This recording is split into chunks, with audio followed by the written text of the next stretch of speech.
నమస్తే.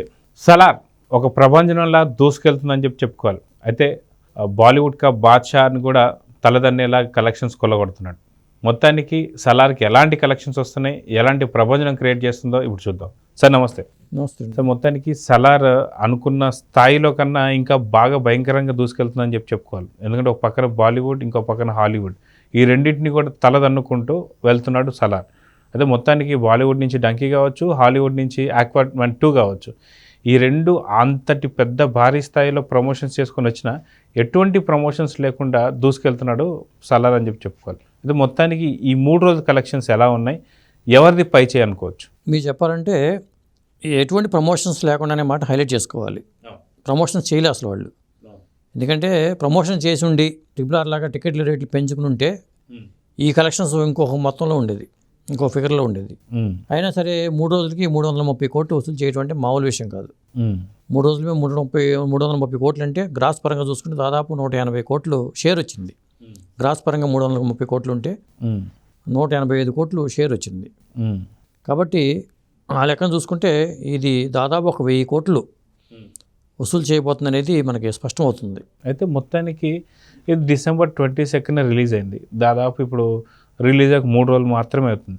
సో రోజుకి 110 కోట్ల చొప్పున కొల్లగొట్టుకుంటూ వెళ్తుందని చెప్పుకోవాలి. కానీ మళ్ళీ అప్ టు సంక్రాంతి వరకు భారీ సినిమాలు అయితే ఏవీ లేవన్నట్టే కనిపిస్తున్నాయి.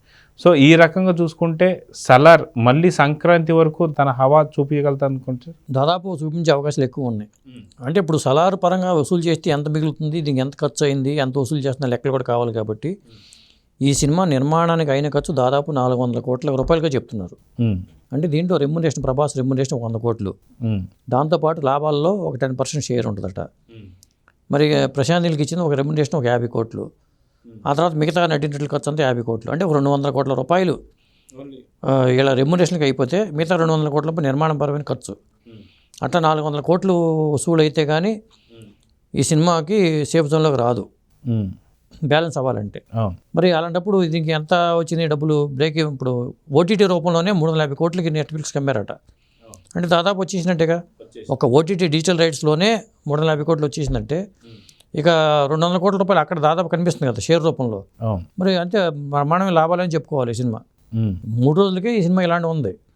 మరి రేపు రాబోయే డబ్బులు ఇవాళ 330 కోట్లు అయింది, 1000 కోట్లు అనుకుంటున్నాం. 1000 కోట్లు అంటే కనీసం షేర్గా రూపంలో చూసుకుంటే 600 కోట్లు ఉంటుందిగా.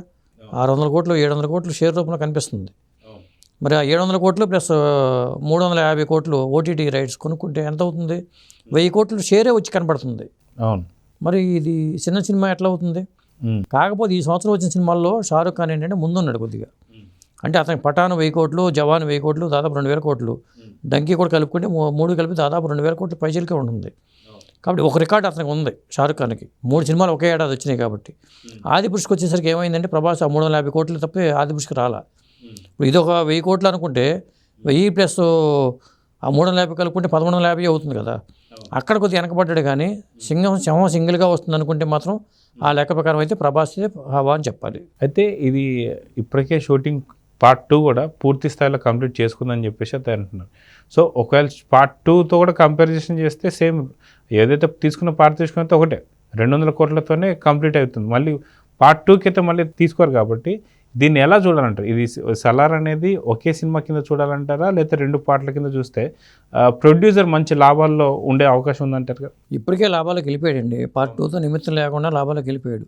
కాకపోతే 3 రోజుల కలెక్షన్ అన్నారు కాబట్టి 3 రోజుల కలెక్షన్ పరంగా చూసుకుంటే మనకి RRR దాదాపు 540 కోట్లు ఎంత ఉందండి. బాహుబలి 500 కోట్లు ఎంత ఉంది.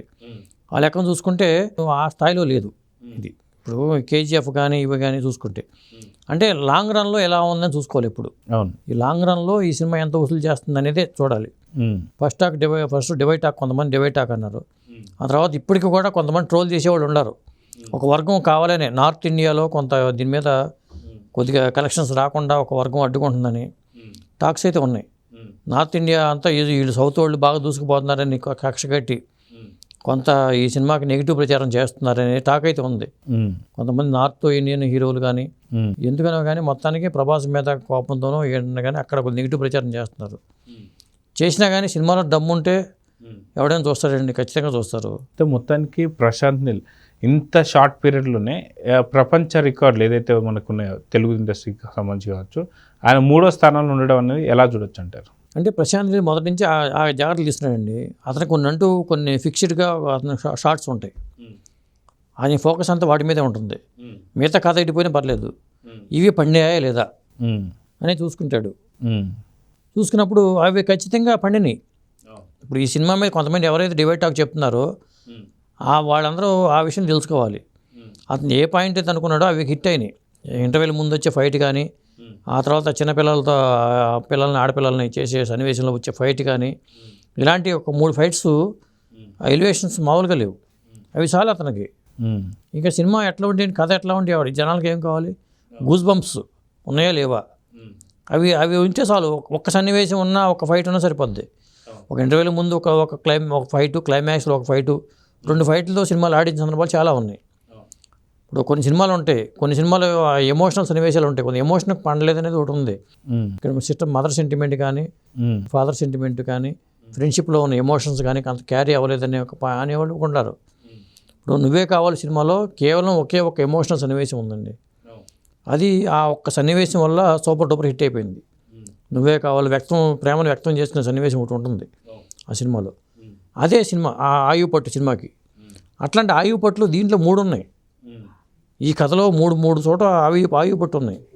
ఇప్పుడు మీకు భాషా సినిమా తీసుకుంటే దానికి కూడా అంతే. ఒక ఇంటర్వ్యూల ముందు వచ్చే ఫైట్ తప్పితే మిగతాదంతా సినిమా అంతా ఏం లేదు. మళ్ళీ ఆ తర్వాత ఇంటర్వ్యూల తర్వాత సినిమా సాధారణంగా ఉంటుంది. భాషా సినిమాకి ఆయువు పట్టు ఎక్కడ, స్తంభాన్ని కట్టేసి కొట్టడం, ఆ తర్వాత మళ్ళీ అతను అసలు ఏంటి అనేది స్టామినా చూపించడం, అదే కదా సినిమాకి ఆయువు పట్టు. ఇక్కడ కూడా అంతేగా. అతను కూడా ఫైట్ చేసే సన్నివేశాలు 2-3 సందర్భాలు వస్తుంది. కానీ అక్కడ ప్రభాస్ చేయనివ్వకుండా అడ్డుకుంటాడు. వరదరాజం అన్నారు పాత్ర, పృథ్వీరాజు పాత్ర. మరి అప్పుడు అక్కడ తిరగబడాలి, అతను తగ్గాడు. ఎప్పుడు కొడతాడని చూశారు అందరూ జనాలు. అది కదా కావాల్సింది. అవి క్రియేట్ చేయగలిగాడు ప్రశాంత్ నీల్. అయితే మొత్తానికి ఒక్కొక్క డైరెక్టర్కి ఒక రకమైనటువంటి మార్క్ అయితే ఒకటి ఉంటుంది. ఆ విధంగా చూసుకుంటే రాజమౌళిది ఒక మార్క్ అని చెప్పుకోవాలి. సో ఇలా చూసుకుంటూ వెళ్తే ఇక్కడ ప్రశాంత్ నీల్ ఒక టైప్ ఆఫ్ మార్క్. తన సినిమా ఏ సినిమా తీసుకున్నా సరే హీరోయిజాన్ని ఎలివేషన్ ఏదైతే ఉందో దానికి మెయిన్ ప్రాధాన్యత ఇస్తూ ఉంటాడు.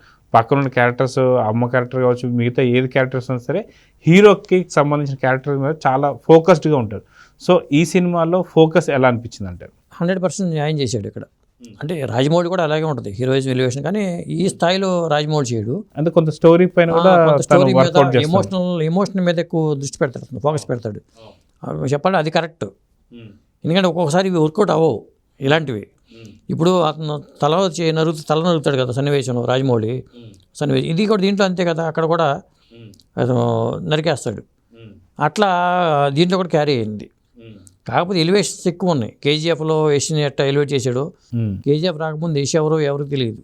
ఆ తర్వాత అలాంటి ఇష్టం చూపించాడు. కొంతమంది ఉగ్రంతో కూడా కంపేర్ చేస్తున్నారు. ఉగ్రం బెటరా ఇది బెటరా అన్నట్టు కంపేర్ చేస్తున్నారు. మనకు తెలియని స్టోరీ, మనం చూడని స్టోరీ మనకు అనవసరం. మనకు తెలియని హీరోని మనం అనవసరం. ఈ సినిమాలో ప్రభాస్ ఎలా చేశాడు, ఉగ్రంతో ఇప్పుడు కంపేర్ చేయకూడదు. ఈ సినిమా మనం చూడలేదు కదా, ఉగ్రం చూసి ఉంటే మనం కంపేర్ చేస్తాం. ఇప్పుడు లూసిఫర్ సినిమాని మనం కంపేర్ చేయాలంటే మరి అక్కడ తీసిన సినిమాని కంపేర్ చేసుకుంటే గాడ్ ఫాదర్ని మరి ఎట్లా? ఇప్పుడు లూసిఫర్కి గాడ్ ఫాదర్కి కంపేర్ చేసుకుంటే అది చూసాం కాబట్టి కంపేర్ చేసుకుంటాం. ఇక్కడ చూడలేదు కదా ఉగ్రంని. అట్లా ఏదేమైనా 1000 కోట్ల సినిమా అండి ఇది, తక్కువ ఏమీ లేదు. ఎందుకంటే జవాన్ కన్నా జవాన్ని మించి వసూలు చేస్తే మాత్రం ప్రభాస్ మగాడని నిరూపించుకుంటాడు. సో మొత్తానికి తెలుగు ఇండస్ట్రీ ఇంత ఎదుగుతూ, అదిగాక ప్రశాంత్ నీల్ ఇంత ఫాస్ట్గా ఎదుగుతారని చెప్పి అనుకున్నారు ఎవరన్నా? టైం అది మన చేతుల్లో ఏమీ లేదు. ఇప్పుడు నాకు ఒక ఛాన్స్ ఇవ్వండి, నేను మంచి హిట్ సినిమా తీసాను అనుకోండి, ఆటోమేటిక్గా అందరూ నా మీద పడుతుంది. అంతే టైం వచ్చినట్టు నాకు కూడా. నాకు ఆలోచన లేదని చెప్తున్నా. అట్లాంటి టైం అందరికి రాదు కదా. ఇప్పుడు ఆది సినిమా రాకపోతే వినాయక్ ఎవరికి తెలిసేది కాదు. అవును. ఆది సినిమా ఆడిన తర్వాత వినాయక్ ఇంటి ముందు క్యూ కట్టారు అందరూ ప్రొడ్యూసర్లు. అలాగే ఉంటుంది. ఆఖరికి ఆనంద్ సినిమా శేఖర్ కమ్ముల హిట్ అవడంతోనే చాలామంది నేను కూడా ఒక నిర్మాత కోసం నేను కూడా ఫోన్ చేసి అడిగా శేఖర్ కమ్ములని. ఇట్లా ఉంటుంది హిట్ అండి. రాత్రి జీవితం మారిపోద్ది. అది మీరు ఒక విలన్గా చేయండి, మీ మొహంలో చూస్తే విలన్ లక్షణాలు కనిపిస్తున్నాయి, మీరు విలన్గా చేయండి, మీ టైం మారి తెలుగులో విలన్లు లేరు, మీ టైం మారిపోవచ్చు. అది టైం అంటే. అట్లాగే ఉంటుంది. రాత్రి మారిపోతుంది. మీరు నా అపాయింట్మెంట్, నన్ను ఇంటర్వ్యూ కోసం మేము వెంటపడాలి, మీరు నాకు అపాయింట్మెంట్ కూడా ఇవ్వరు, మీరు మాట్లాడరు, మీ పిఏ మాట్లాడతాడు, ఇట్లా ఉంటుంది. అంటే ఇదంతా డిపెండ్స్ ఆన్ టైం. సో మీకు మంచి టైం రావాలని చెప్పి కోరుకుందాం సార్. Thank you. సో ఖచ్చితంగా సలార్ ఈ రేంజ్ కలెక్షన్స్ అనేది ఎక్స్పెక్ట్ చేయలేదు, ఇంకా భారీ స్థాయిలో కూడా వచ్చే అవకాశం అయితే ఉంది, చూద్దాం సార్. సో ఇదండి మొత్తానికి సలార్ జస్ట్ 3 daysలోనే 330 crores కలెక్ట్ చేస్తూ ఒక భారీ ప్రపంచాన్ని క్రియేట్ చేస్తుంది. చూద్దాం ఇంకా కలెక్షన్స్ ప్రవాహం అనేది ఎక్కడ దాకా కొనసాగుతుందో చూద్దాం. మరి థ్యాంక్ యూ.